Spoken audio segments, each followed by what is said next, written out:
Sometimes hard things are not a curse. Sometimes running away from hard thing is the worst decision you can make. So our place of blessing may not necessarily be something that bears fruit, something good, something enticing, something that blesses our heart. Sometimes it could be something that is crushing our spirit, something draining our energy, a hard season, a drought-like season. Hi there, welcome to this month's encouragement from the Word of God. This is our monthly Dossier, so let's go. Today we are doing a comparative study and between Ruth and Naomi. Yes, I believe this is, we are looking at Ruth and Naomi to see what decisions each made in a similar, not same, in a similar situation. The place of your blessings. Who is ordering your steps? What is influencing the decisions you are making? I hope this blesses you. We are mainly going to focus on Ruth chapter 1. We will not proceed beyond Ruth chapter 1. And I'm going to read Ruth 1 verse 1 to 5.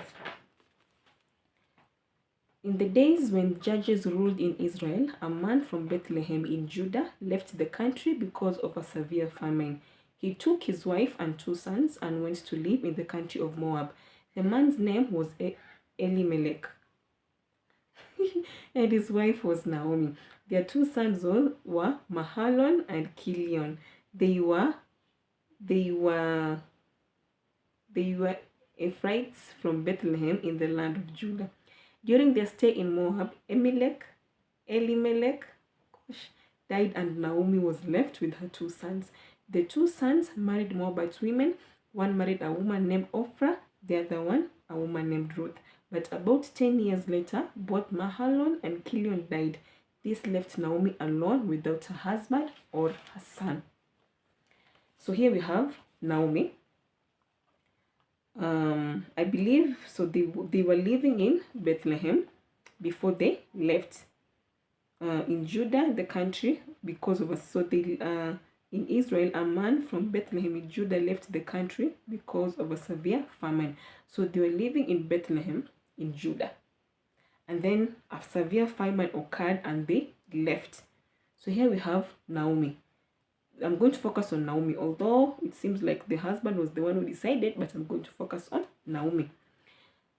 Naomi is faced with a severe famine. And when you read verse 6, you learn that after the 10 years, Naomi learns that the Lord had remembered Judah. So it means that this famine lasted for 10 years. So this is a very hard situation. There was famine in Bethlehem. There was famine, a very difficult situation. One person, that is Naomi, left when things were hard. And it was not hard for 1 minute, it was hard for a very long time. This famine lasted for 10 years. So perhaps even as they were living, even as they entered and went to the country of Moab, even as they went to Moab, even as they arrived in Moab, as they continued living in Moab before the 10 years lapsed and her husband and children died. So as they continued living in Moab and they continued to learn that in Judah, in Bethlehem, the famine was continuing, they might have thought to themselves, we made the right decision. Perhaps the husband thought to himself, I made the right decision by taking my wife away from Bethlehem to bring them to Moab. Sometimes hard things are not a curse. Sometimes running away from hard thing is the worst decision you can make. Sometimes, because here we find Naomi left the hard place where there was drought. They went to Moab. They stayed there for 10 years. Still in Bethlehem, the drought was continuing. So in your human mind, you can say, I was wise. See, I left and the famine has not ended. So that is one thing we need to underline. So I need to bring in something I learned. I don't know which commentary I was reading. It talked about how Bethlehem was like their promised land. Moab was like, Moab in the story of There's a in the story of where Balaam and Balak, the children of Israel, destroyed Moab. So that was the place they had conquered. It is the place they had conquered, they had left. They were not supposed to go back.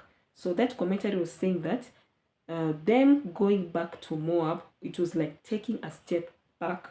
They went back to what God had delivered them from. So that is another thing. They went back to what God had delivered them from. Although where they were at, that is Bethlehem, there was famine, there were drought. That was their place of their blessing. That was their promised land. That is where God wanted them to be. That is where God had led them to be. They had no business going back to a place that God had delivered them from. Underscore that. But that is something I learned from Enduring Word. So now I want us to look at Ruth, another character. And for Ruth, I'm going to read from verse 6 to 18. Verse 6 to 18. Then Naomi heard in Moab that the Lord had blessed his people in Judah by giving them good crops again. So Naomi and her daughters-in-law got ready to leave Moab to return to her homeland. With her two daughters-in-law, she set out from the place where she had been living, and they took the road that will lead them back to Judah. But on the way, Naomi said to her two daughters-in-laws, "Go back to your mother's homes instead of coming with me, and may the Lord reward you for your kindness to your husbands and to me. May the Lord bless you with security of another marriage." Then she kissed them goodbye, and they all broke down and wept. "No," they said, "we want to go with you to your people." But Naomi replied, "Why should you go on with me? Can I still give birth to other sons who could grow to be your husbands? No, my daughters, return to your parents' homes, for I am too old to marry again. And even if it were possible, I were to get married tonight and bear sons, then what? Would you wait for them to grow up and refuse to marry someone else? No, of course not, my daughters. Things are far more bitter for me than for you, because the Lord himself has caused me to suffer." And again they wept, and Oprah kissed her mother-in-law goodbye. But Ruth insisted on staying with Naomi. "See," Naomi said to her, "your sister-in-law has gone back to her people and to her gods. You should do the same." But Ruth replied, "Do not ask me to leave you and turn back. I will go wherever you go and live wherever you live. Your people will be my people, your God will be my God. I will die where you die and will be buried there. May the Lord punish me severely if I allow anything but death to separate us." So when Naomi saw Ruth had made up her mind to go with her, she stopped urging her. Here is Ruth, faced with another equally difficult position. So Ruth has not been married. She has stayed with her husband and her mother-in-law. Her husband died, as she had all the right to let Naomi go and go back to her parents. Remember, Ruth is going to a foreign land, to a land where she has no relatives. She knows nobody. She only knows her mother-in-law. Now, if you think the way we relate with our mother-in-laws in modern day era, who can do this? Who can just separate yourself from your biological family and then go to your mother-in-law, to not only to your mother-in-law, to your mother's-in-law's home? Wow, to your mother's-in-law home, where you know nobody, you only know the mother-in-law. Nobody. Anyway, it was such a huge sacrifice for Ruth to let go of her family, let go of what she has known all her life, and go be with Naomi. Remember, there's no husband. And as Naomi said, even if she were to give birth to sons. So this is another drought-like situation. If you look at Ruth, she's also in a very difficult place. Here is Naomi, an old woman, a mother-in-law. She had no guarantee that she would find someone to marry her. She did not go with the mother-in-law. We are not told here that she had planned, I'll go with her and then I'll find a man there and then I'll get married and then. No. She simply went with her, according to me, out of her kindness of her heart. So here we see two people facing drought-like situations. We see Ruth, her husband has died. The same way Naomi has lost her husband, Ruth has also lost her husband. Ruth has no child. The same way Naomi now has no child. Yet Ruth is staying. Both women underwent difficult situations. Naomi was in a famine, a place where it seems like nothing good was coming out of it when they were in Bethlehem. They were at a place drought, famine, there is pain, there is suffering. They left. Here is Ruth in a drought, like nothing to hope for. There is no hope here. Not only are you a widow, there is no, like in their culture, there is no any other son who will like marry you so that you can continue the name of your husband. No, Naomi has no son. Even Ruth herself doesn't even have a child. She could have said, okay, you know what, this is my child for my husband, at least it will comfort me. Nothing. Another drought like, but Ruth chose to stay the place of your blessing. Two people, one person left the place of their blessing, another person stayed in her place of their blessing. Ruth stayed in her place, in her blessing. Eventually, things became better. Ruth in her place of blessing, things at this particular place where the husband has died, it is only her and her mother-in-law. Things are not looking good. So things have, in a way, started off the wrong. By the time they're going back to Bethlehem, things are starting off in a very bad place for Ruth. Going to a land you know no one. The only person you know is your mother-in-law, who is not even like your family like that, because this is like your mother-in-law. Yet she chose to go. So Ruth's situation is starting from a very hopeless, but because she remains in her place of blessing, it later on blossoms to be the right thing. She goes to Bethlehem. So for Ruth, her place of blessing, according to the way I understood it, was not necessarily Bethlehem. It was Naomi. It was that relationship. Because without Naomi, there was no Bethlehem. Will Ruth have gone to Bethlehem without Naomi? We don't know. But the only reason Ruth reaches to Bethlehem is because of Naomi. She's the daughter-in-law. As such, she goes to Bethlehem. So the place for blessing for Ruth was Naomi. It was a relationship. It was not a place. It was a relationship. And she stayed there. And with the difficulties of interacting with the mother-in-law, she stayed there. And the mother-in-law was old. She stayed there. With no hope for her to have a family of her own, she stayed there. When there was no hope, when there was nothing to show her that things will be well, she stayed there. Ruth remained, even when there was no need for her to remain, even there was no hope that she would bear anything. Ruth remained in her place of blessing, and eventually she bore the fruit of it. She got a husband and a child, and she was able to become the great grandmother of David. Akajipata tu ameslide kwa lineage ya Jesus. You see, because she remained in a place of blessing. Naomi, although it seems as if it was the husband who made the decision, they left. When they were leaving the place of blessing, it looked as if things were okay. Because after all, still in Bethlehem, there was famine, and they were in Moab.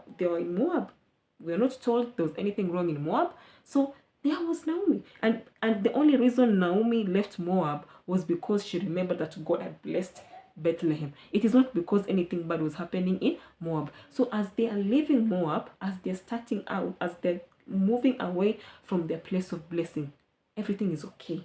But eventually, things become worse. The place of your blessing. So for Naomi, the place of her blessing was Bethlehem. The topic here is the place of your blessing. And this is the lesson. Remain in the place of your blessing. Whoever you are, remain in the place of your blessing. Don't move because everybody is moving. Don't move because your sister is moving. Don't move because your favorite neighbor is moving. Remain in the place of your blessing. It might be okay for them to move, because maybe for that neighbor, that sister, their place of their blessing is wherever God is taking them. But for you, where you are at now is your place of your blessing. Don't change jobs because people are changing jobs. Don't start a business because people are starting a business. Don't start a particular business because they say that is the trend. No. Before you do anything, ask God for guidance. Before you jump ship to that trending business, ask God, is it for you? Is that the place of your blessing?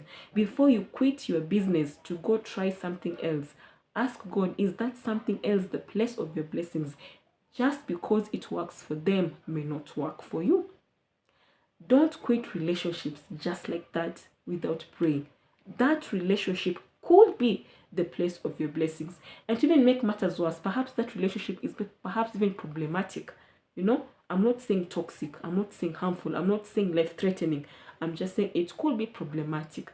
And maybe God wants you there either to toughen you, to soften you. I don't know. Only God knows. So before you jump ship, before you enter into a relationship, quit one, move here, move there, do this, do that, sabotage this, burn all the bridges, whatever, before you do anything, take it to the Lord in prayer, because we all have our place of our blessings. And this place of blessing does not necessarily mean smoothness, being fruitful and productive. The place of your blessing can actually be something bad. Look at Bethlehem. Bethlehem was the place of the blessing, yet it had famine. Look at Ruth. Ruth's place of blessing is Naomi, yet Naomi does not look promising. Naomi is not that type of person that Ruth could have said, I see something here, you know, I see something here, I'm going to benefit. No. Yet Naomi was Ruth's place of blessing. So our place of blessing may not necessarily be something that bears fruit, something good, something enticing, something that blesses our heart. Sometimes it could be something that is crushing our spirit, something draining our energy, a hard season, a drought-like season, a season that seems hopeless, things that you're like, God, where are you? Where are you? Are you still here? Sometimes that hard season is your place of your blessing. It is only that we are wired as human beings to just think that things that are blessing are things that are fruitful, things that are good, things that are inspiring, things that are nice. So before you quit, especially hard seasons, before you quit, before you jump ship, before you like, I'm done, this is not for me, before you do that, take it to the Lord in prayer, because perhaps that could be your place of your blessing. Take it to the Lord in prayer, the place of your blessing. Shalom. Hi, thank you so much for watching this video. If this is something you have enjoyed, kindly like it. This way it will be notified to other Christians so that they will also enjoy the content. If you really like what you've listened to, why don't you join us by subscribing and turning on the notification bell, that way you never miss any other episode. Thank you. Until next time.